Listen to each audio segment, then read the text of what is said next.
Hello everyone. इस video में हम डीएलएड सेकंड सेमेस्टर के कुछ क्वेश्चन करेंगे जो बहुविकल्पी प्रश्न होंगे। ठीक है, चलिए वीडियो स्टार्ट करते हैं। पहला क्वेश्चन देखते हैं। क्वेश्चन है आपका, ऋण पूर्णांक संख्या है। ऋण पूर्णांक संख्या है। ऑप्शन ए है -3/5, ऑप्शन बी है -5, या ऑप्शन सी है 0, या ऑप्शन डी है -√7। ठीक है, तो सबसे पहले हमें ये बताना है ऋण पूर्णांक। तो ऋण का मतलब यहाँ पे है ऋणात्मक संख्या, निगेटिव संख्या। ठीक है, निगेटिव संख्या आपकी यहाँ पर 3 है। एक तो ए है ऑप्शन, एक बी है, एक सी है और डी है। सी ऑप्शन जो 0 है, ना तो वो ऋणात्मक संख्या होती है ना ही धनात्मक संख्या होती है। ठीक है, तो ये ऑप्शन तो कट जाएगा आपका। देखा जाए तो ये ऑप्शन कैंसिल हो गया। अब यहाँ पर 3 ऑप्शन बचे हैं बस ये। अब इसमें जो पहला ऑप्शन है वो भी कट जाएगा, क्योंकि अब यहाँ पर ऋण की बात नहीं होगी, अब होगी पूर्णांक की। पूर्णांक जो होते हैं इंटीजर, वो बटे भिन्न वाली संख्या नहीं होती है। ठीक है, ये ऑप्शन भी कट गया। बचा डी ऑप्शन। डी ऑप्शन जो है ये भी कैंसिल हो जाएगा आपका। जो ऋणात्मक संख्या वो जो पूर्णांक संख्या होगी वो अंडर रूट के अंदर ऐसी संख्या नहीं होगी जो बाहर आने पर पॉइंटों में निकले। यानी कि अंदर एक परफेक्ट स्क्वायर नंबर अगर होता तो वो पूर्णांक संख्या बन जाती। जैसे कि यदि अंदर 9 होता तो 9 जो है किसका वर्ग होता है? 3 का वर्ग होता, 3 बाहर आ जाता तो ये पूर्णांक संख्या हो जाती। ठीक है, तो इस समय ये जो ऑप्शन है आपका ये भी नहीं होगा। तो ऑप्शन नंबर जो बी है वो राइट आंसर है। अब हम देखते हैं पूर्णांक संख्याएं कौन कौन सी होती हैं। ठीक है, इंटीजर इसे आई से या जेड से डिनोट कर सकते हैं हम। ठीक है, तो पूर्णांक संख्याएं होती हैं आपकी, एक तो 0 होता है। ठीक है, और जितने भी प्लस के नंबर हैं आपके, प्लस वाली संख्याएं गिनती, वो सब होती हैं पूर्णांक। 1 2 3 4 5 6 ऐसे तो अनंत तक जाती हैं संख्याएं। और जो माइनस में होती हैं ये भी -1 -2 -3 -4, तो ऐसे ये माइनस में माइनस अनंत तक जा रही हैं। ठीक है, तो ये जितनी भी संख्याएं हैं ये सारी की सारी संख्याएं ही हमारी ऋणात्मक वो पूर्णांक होती हैं। ठीक है, पूर्णांक होती हैं ये। लेकिन जो इसमें से ऋणात्मक पूर्णांक है, ऋण पूर्णांक, तो वो इधर वाली संख्याएं हो जाएंगी। ठीक है, यहाँ तक ये ऋणात्मक पूर्णांक है। ठीक है, ये ऋण पूर्णांक है जिन्हें ऋणात्मक पूर्णांक भी कहते हैं ये। और जो ये वाली है इधर वाली, ये पॉजिटिव है, यानी कि ये धनात्मक पूर्णांक है, धन पूर्णांक कह सकते हैं ना, धन पूर्णांक। और जो 0 है, न तो ये धनात्मक होती है न ही ऋणात्मक, न तो ये धनात्मक है और न ऋणात्मक। ठीक है, ये ऐसी संख्या है ना तो धनात्मक होती है 0, ना ऋणात्मक। तो आपकी जो ऑप्शन बी है वो सही है, क्योंकि ऑप्शन बी क्या है? -5। -5 तो इसमें आएगा पूर्णांक में, और वो ऋण पूर्णांक है। ठीक है, ये ऋण पूर्णांक नहीं था, 0 पूर्णांक तो है लेकिन ऋण पूर्णांक नहीं है। ठीक है, ऑप्शन नंबर 20 का राइट आंसर है। तो दोस्तों ये क्वेश्चन यहाँ पर कंप्लीट हो गया है। अब क्वेश्चन नंबर दूसरा देखते हैं। क्वेश्चन नंबर दूसरा है आपका 9, 12 और 18 का लघुत्तम समापवर्तक है। इन चारों में से लघुत्तम समापवर्तक यानी एलसीएम, हमें इसका क्या बताना है? एलसीएम बताना है। शॉर्ट में से एलसीएम लिखते हैं, लीस्ट कॉमन मल्टीपल। तो 9, 12 और 18 का, अब क्योंकि ये क्वेश्चन जो है ऑब्जेक्टिव है, ऑब्जेक्टिव है तो इसका टिक मारना है, जितना जल्दी हम मार सकते हैं कर सकते हैं इसे। तो पहला सबसे बेस्ट तरीका, जैसे कि यहाँ पर इतना भी कठिन सवाल नहीं है ये, तो यहाँ पर जैसे हमें बताना है कि 9, 12 और 18 का एलसीएम क्या होगा, तो आसान तरीका ये है कि इन चारों में से जो ऑप्शन लिख रहे हैं, इन चारों में से ऐसी कौन सी संख्या है जो तीनों से कट जाएगी, तीनों से डिवाइड हो जाएगी। तो 45 है क्या? नहीं, 45 9 से कट जाएगा, 12 से नहीं कटेगा। ठीक है, 45 जो है 9 से तो कट जाएगा, 12 से नहीं कटेगा। 36, 36 9 चौक 36, 12 तिया 36, 18 दूनी 36, 18, यानी कि ये दो तीनों से कट रही है संख्या।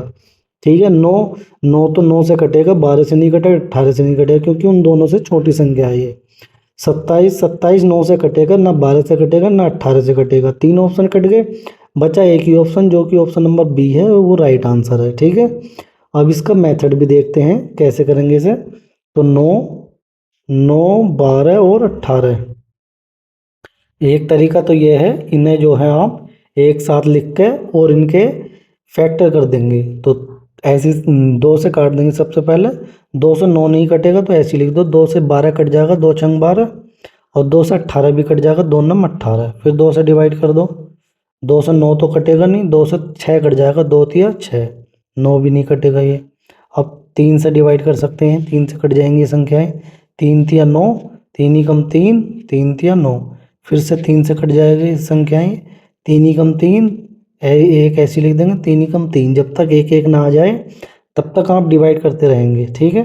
तो अब इसका एलसीएम यानी कि यहाँ पे एलसीएम जो आ जाएगा, ले से बोल देते हैं इसे, ठीक है, ले से।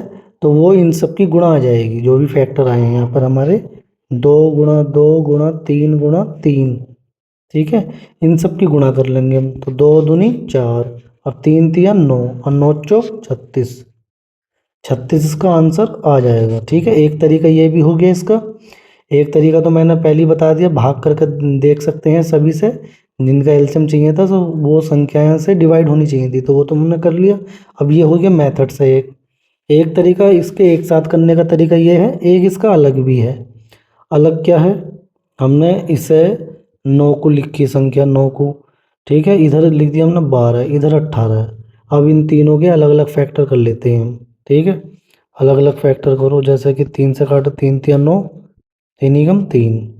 इसे काटेंगे 2 से काट दो, 2 छंग 12, 2 से काटो, 2 तिया 6 और 3 एकम 3। 18 को डिवाइड कर दो, 2 9 18, 3 तिया 9 और 3 एकम 3, ठीक है, हो गए फैक्टर। अब इसके फैक्टर हम लिख लेते हैं सही से ऐसे। 9 के फैक्टर आए 3 गुणा 3, 12 के फैक्टर आए 2 गुणा 2 गुणा 3 और 18 के फैक्टर आए 2 गुणा 3 गुणा 3, ठीक है। तो हमने ये गुणा में लिख लिया। अब हम इन्हें पावर में भी लिख लेते हैं ऐसे। 3 की पावर कितनी हो जाएगी, 2, ठीक है, 3 की पावर 2, और ये हो जाएगी 2 की पावर 2 और 3 की पावर 1। इसे लिख सकते हैं हम 2 की पावर 1 और 3 की पावर 2, ठीक है। अब यहाँ से हम इसका एलसीएम लिखना हमें, एलसीएम यानी कि लेस है, ठीक है, लेस है। तो लेस है क्या होगा, लेस है इन सब में, एक तो देखेंगे हम कॉमन, और एक तो देखेंगे हम जो मैक्सिमम पावर होगी इन सब में वो लिखेंगे। जैसे कि यहाँ पर 3 की पावर कितनी है, 2, यहाँ पर 3 की पावर 1 है, यहाँ 3 की पावर कितनी है, 2। तो 3 की पावर 2 मैक्सिमम वाला टर्म आ जाएगा, 3 की पावर 2, 3 की पावर 2, ठीक है, गुणा। अब देखेंगे मैक्सिमम वाले पावर वाले ही आएंगे जो भी टर्म आएगा, ठीक है। अब यहाँ पर तो 2 की पावर कुछ भी नहीं, यानी 2 की पावर 0 है, और यहाँ पर 2 की पावर 2 है, और यहाँ पर 2 की पावर 1 है। तो मैक्सिमम पावर वाला टर्म ये हो गया, ठीक है, ठीक है। तो यहाँ पर हम ले लेंगे 2 की पावर 2, ठीक है। बस इनकी गुणा कर लेंगे, ये तो हो जाएगा 9, ये आ जाएगा 4, 9 चौक 36, 36 आएगा, ये इसका एलसीएम आ जाएगा, लेस है, ठीक है। तो दोस्तों ये क्वेश्चन आपका यहाँ पर कंप्लीट हो गया है। अब हम करेंगे क्वेश्चन नंबर 3। क्वेश्चन नंबर 3 है यहाँ पर, निम्नलिखित में कौन परिमेय संख्या नहीं है, ठीक है। हमें बताना है इनमें से कौन सी परिमेय संख्या नहीं है। ऑप्शन ए है आपका 22/12, ऑप्शन बी है 0.78, ऑप्शन सी है पाई, और या डी है 5/√36, ठीक है। तो परिमेय संख्या की परिभाषा यानी कि पता होनी चाहिए आपको। परिमेय संख्या वे संख्याएं होती हैं जो P/Q के रूप में हम जिन्हें लिख सकते हैं, P/Q के रूप में हम जिन्हें लिख सकते हैं, वे संख्याएं परिमेय संख्याएं होती हैं। जहाँ पर आपका P जो है, P और Q जो है वे आपके पूर्णांक होते हैं, ठीक है, इंटीजर पूर्णांक होते हैं, इंटीजर। और जो Q है वो 0 नहीं होता है, Q जो है वो 0 नहीं होता है, ठीक है, वो 0 भी नहीं होना चाहिए, और वो दोनों पूर्णांक होते हैं।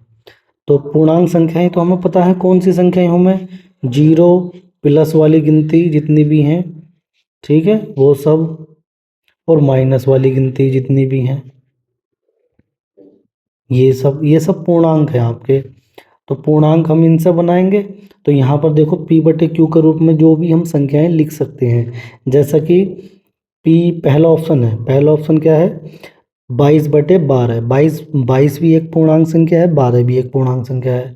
तो इसे तो हमने P/Q के रूप में लिख दिया। तो ये तो परिमेय संख्या है, तो इसमें पूछा है नहीं है, तो ये ऑप्शन कट जाएगा, ठीक है। अब दूसरा ऑप्शन है 0.78, यानी कि 0.78, तो इसे क्या P/Q के रूप में लिख सकते हैं, तो लिख सकते हैं हाँ, क्योंकि जब इसका हम पॉइंट हटाएंगे तो नीचे एक के बाद 2 जीरो बढ़ेंगे, क्योंकि पॉइंट के बाद 2 डिजिट मौजूद है यहाँ पर। तो ये आ जाएगी 78/100। चाहे तो इसे डिवाइड कर सकते हैं, परंतु हम इसे यहीं पहचान गए क्योंकि ये तो P/Q के रूप की है। P भी पूर्णांक, ये 78 भी पूर्णांक है, 100 भी पूर्णांक है। तो ये भी एक कैसी संख्या है, पूर्ण परिमेय संख्या है। हमें तो वो पहचाननी जो नहीं है। अब ऑप्शन डी देखते हैं। ऑप्शन डी क्या है, 5/√36। 36 तो 6 का वर्ग होता है, यानी 36 को हम 6 × 6 भी लिख सकते हैं, और जो भी अंडर रूट के अंदर पेयर हो जाता है उसे बाहर एक संख्या के रूप में निकल जाता है। तो ये भी एक P/Q के रूप की संख्या है। ये 5 भी पूर्णांक है, 6 भी पूर्णांक है, और बटे में 0 भी नहीं है। तो ये भी एक परिमेय संख्या है। तो हमें तो वो पहचाननी जो नहीं है। तो ये तीनों ऑप्शन कट गए, बचा ऑप्शन सी, पाई। पाई आपका परिमेय संख्या नहीं है। ये कैसी संख्या होती है, एक अपरिमेय संख्या। ठीक है, पाई कैसी संख्या है ये, पाई आपकी संख्या है अपरिमेय संख्या। अपरिमेय संख्या, अपरिमेय संख्या क्यों है ये, क्योंकि इसका जो मान होता है लगभग वो कितना होता है, 3.1415 समथिंग समथिंग समथिंग समथिंग, इसका कोई एंड नहीं होता है। तो ये ऐसी संख्याएं जो है अपरिमेय संख्याएं होती हैं। पाई का जो मान होता है एक, ये जैसा लगभग में जिसे हम कह देते हैं, जैसे कि 22/7 भी होता है, ये मान लगभग में मान है, इसका एग्जैक्ट मान नहीं है। एक पाई का मान ये भी होता है 3.14, ये भी इसका लगभग मान है, एग्जैक्ट मान नहीं है। ठीक है, एग्जैक्ट मान ऐसा होता है कुछ। तो पाई जो है कैसी संख्या होगी, अपरिमेय संख्या। तो इसको ऑप्शन नंबर सी करेक्ट हो जाएगा। ठीक है दोस्तों, तो ये क्वेश्चन भी यहाँ पर कंप्लीट हो गया है। क्वेश्चन नंबर 4 देखेंगे अब हम। क्वेश्चन नंबर 4 है आपका, ये लिखा हुआ ब्रैकेट में 9.5 का होल स्क्वायर का मान है, यानी 9.5 का स्क्वायर। ठीक है, तो 4 ऑप्शन दे रखे हैं, इसमें से पहचानना हमें।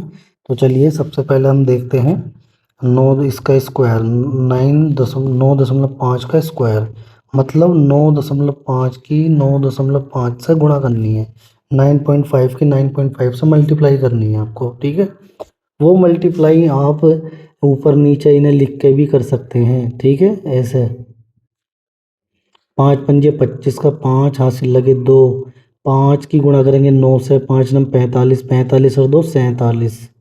ठीक है, गुणा का निशान लगाएंगे।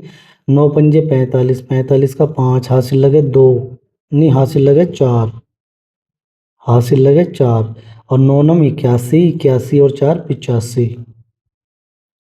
अब इन्हें ऐड कर देंगे, 5 7 5 12 का 2 हासिल लगा 1, 5 और 4 9, 9 और 1 10 का 0 हासिल लगा 1, 8 और 1 9।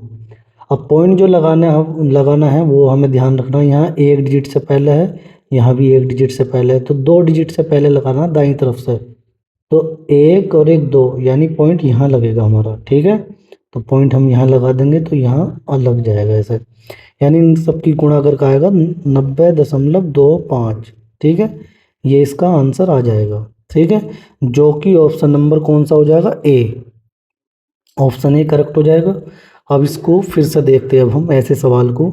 जब भी ऐसे गुणा करने वाले सवाल हैं, जैसे कि मैं समझा दूं यहाँ पर, जैसे कि हमें 15 की गुणा करनी है, कितना आएगा। ठीक है, तो गुणा ऐसे ना करके हम वो कैसे करेंगे, इस टाइप से 15 की गुणा करनी। सबको पता है 15 का वर्ग 225 होता है, लेकिन फिर भी 5 की मल्टीप्लाई 5 से करेंगे। अब 5×5 = 25 लिख देंगे। अब बचा 1 योग, इस 1 की मल्टीप्लाई इस 1 से ज़्यादा वाली संख्या से करेंगे, यानी 2 से करेंगे।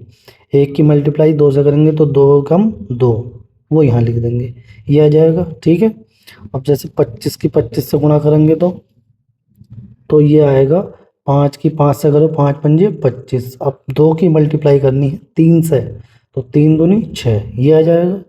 इसी प्रकार यदि 35 का स्क्वायर निकालना हो तो क्या आएगा, तो 5×5 = 25, और 3 की गुणा करेंगे 4 से, तो 4×3 = 12। ठीक है, ये आ जाएगा।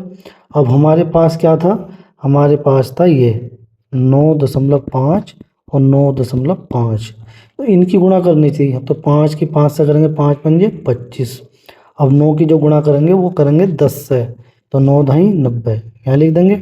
लेकिन जो पॉइंट लगेगा वो दाईं तरफ से 2 डिजिट से पहले लगेगा, क्योंकि यहाँ पे 1 डिजिट से पहले यहाँ लग रहा है, 1 डिजिट से पहले पॉइंट यहाँ लग रहा है, तो 2 डिजिट से पहले यहाँ लग जाएगा। ठीक है, तो ये इसका क्या आ जाएगा, आंसर आ जाएगा। तो ऑप्शन नंबर ए इसका करेक्ट ऑप्शन है। ठीक है दोस्तों, तो ये क्वेश्चन यहाँ पर कंप्लीट हो गया है। क्वेश्चन नंबर 5 देखते हैं अब हम। क्वेश्चन नंबर 5 है, वर्ग 40 से 50 का मध्य बिंदु, जिसे वर्ग चिन्ह भी बोलते हैं, वर्ग चिन्ह ज्ञात करना हमें। मध्य बिंदु यानी वर्ग चिन्ह है। पहला ऑप्शन है 40, दूसरा ऑप्शन है 45, तीसरा है 50, या इनमें से कोई नहीं। तो किसी एक वर्ग अंतराल दे रखा हमें, ठीक है। तो इस वर्ग का हमें मध्य बिंदु बताना है क्या है। तो मध्य बिंदु निकालने के लिए 40 से 50 का, ठीक है, मध्य बिंदु बताना। तो इसका जो मध्य बिंदु है, मध्य बिंदु, इन्हें जोड़ के इसके बीच का पॉइंट निकालना था। इन दोनों को जोड़ेंगे और 2 से भाग दे देंगे। ठीक है, तो इन्हें जोड़ेंगे तो 90 आ जाएगा, 90 को 2 से भाग देंगे तो कितना आ जाएगा, 2 2 चौक 8, 1 बचेगा, हो जाएगा 10, 2 पंजे 10, 45 आ जाएगा। यानी कि जो इनके बीच की जो वैल्यू थी वो कितनी आ गई, 45। इनके बीच में जो आएगा वो कितना आएगा, 45। इसे और किस तरीके से निकाल सकते हैं, और इस तरीके से भी निकाल सकते हैं। 40 और 50, इनमें अंतर कितने का है, तो 50 बड़ी वाली संख्या में से छोटी वाली घटा देंगे, कितने का है, 10 का। 10 आएगा अंतर। अब इसका कर देंगे आधा, अंतर का क्या कर देंगे, आधा, अंतर का आधा कर देंगे, हाफ। 10/2 कितना आ जाएगा, 5 आ जाएगा। ठीक है, वो कितना है, 5। तो 40 और 50, हमें इनके बीच की संख्या निकालनी थी। तो या तो इसमें से 5 घटा दो आप, 45 आ जाएगा।